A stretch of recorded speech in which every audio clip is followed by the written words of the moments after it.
Magandang araw po sa inyo mga katropa. Ayan po yung ating mga alagang manok oh. Diyan oh.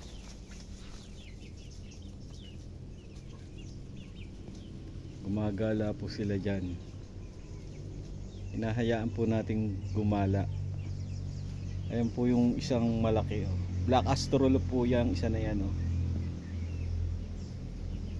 Ang laki nyan. Baka po may 4 na kilo na.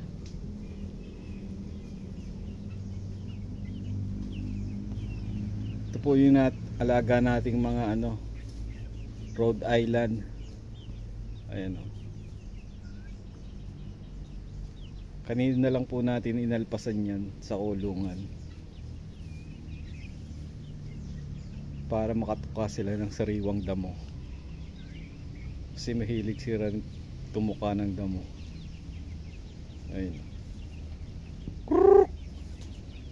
Tik tik tik tik tik.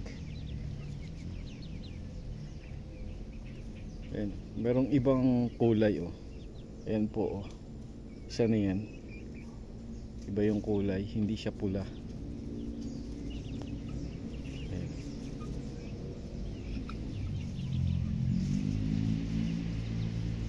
Paghapon po pumapasok sila sa kulungan.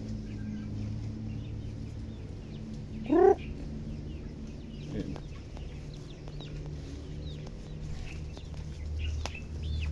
Dahon ng kamoting kahoy, sili, tinutukan nila. Ayun. 2 months lang po sila nung October 9, pero ang lalaki na po nila. Ayun.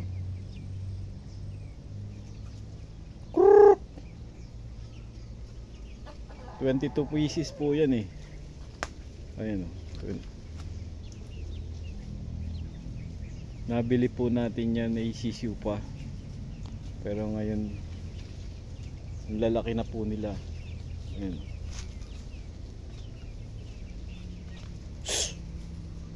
Ayun po yung tandang na malaki oh.